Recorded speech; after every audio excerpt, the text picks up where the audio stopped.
வணக்கம் அன்பு நேயர்களே! மீண்டும் கிருஷ்ணா எஃப்எம் சேனல் வழியாக உங்கள் அனைவரையும் சந்திப்பதில் எனக்கு பெரும் மகிழ்வும், ஆனந்தமும். இன்றும் கூட ரொம்ப அற்புதமான சிறுகதை, ஒரு பக்க கதை உங்ககிட்ட சொல்லப் போறேன். சிறுகதைகள் .com என்கின்ற இணையதளத்தில் வெளியான அந்த கதையானது, எழுத்தாளர் வளர்கவி அவர்கள் எழுதிய ஒரு அற்புதமான கதை. "என்ன தெரியும் இந்த சின்ன பெண்ணுக்கு" அப்படிங்கிற தலைப்பில் ரொம்ப அழகாக எழுதியிருக்கிறார். வாருங்கள், கதைக்குள் அழைத்து செல்கிறேன் உங்களை. அதிகாலை நேரத்திலேயே வீடு 2 பட்டது. பேத்தியின் அழுகையும், அதனை சமாதானப்படுத்த முடியாத தோல்வியில் அதன் தாயின் கத்தலுமாய் 2 பட்டது வீடு. "ஆறுவது சினம், கோபத்தை அடக்கு" என்று சொல்லிக் கொடுத்தார் ஆசிரியர். என்ன சொல்லியும், அதனை எத்தனை முறை சொல்லியும், "ஆறுவது சினம், கோபத்தை அடக்கு" என்பதை மாணவன் 6வது சினம் என்றான். கோபம் வந்த ஆசிரியர் கொதித்தார். "எத்தனை தடவை சொல்றது 6வது சினம் என்று? நீ 6வது சினம் என்றே சொல்கிறாய், அறிவில்லாமல்" என்று சொல்லி மாணவனை கடுமையாக கோபித்தார். ஆசிரியர் எங்கே கோபத்தை அடக்கப் போகிறார்? அப்படித்தான், "ஏன் கத்தி அலறே?" குழந்தையை கேட்ட தாய்தான் கத்தினாள், காரணத்தை அறிந்து கொள்ளும் நோக்கில்.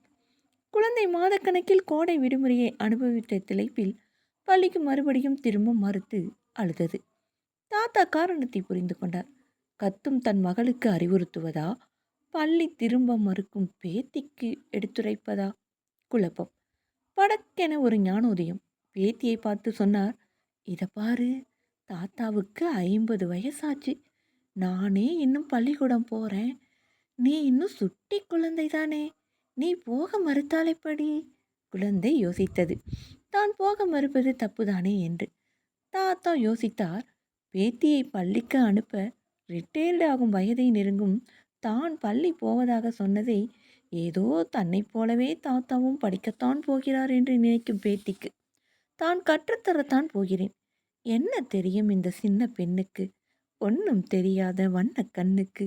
கல்வி கரையில் எந்த வயதிலும் படிக்கலாம். படிப்புக்கு ஏது வயது என்று ரொம்ப அழகாக முடித்திருக்கிறார். ஆம், நாம் சின்ன வயதில் படித்திருப்போம் 6வது சினம் என்று. ஆனால் அது 6வது சினம் அப்படிங்கிறதை படித்து வாசித்து முடித்த பின்பு வாழ்க்கையில் எத்தனை பேர் அதை பயன்படுத்தி கொண்டு இருக்கிறோம் என்பதே தான் இருக்கிறதல்லவா. ரொம்ப அற்புதமான இந்த கதையை வாசித்ததில் எனக்கு பெருமகிழ்வும் ஆனந்தமும். கதையாசிரியர் வளர்கவி எழுத்தாளர் அவர்களுக்கு நன்றியையும் இங்கே சொல்ல நான் கடமைப்பட்டிருக்கிறேன். நன்றி. இதே போல ரொம்ப அற்புதமான கதையோடு மீண்டும் சந்திக்கலாம் அன்பு நேர்களே. அதுவரை உங்களிடமிருந்து நான் விடைபெற்றுக் கொள்வது உங்கள் அன்பு அறிவிப்பாளர் சகோதரி இளைவேணி கிருஷ்ணா. வணக்கம் அன்பு நேயர் சொந்தங்களே. நன்றி நேர்களே.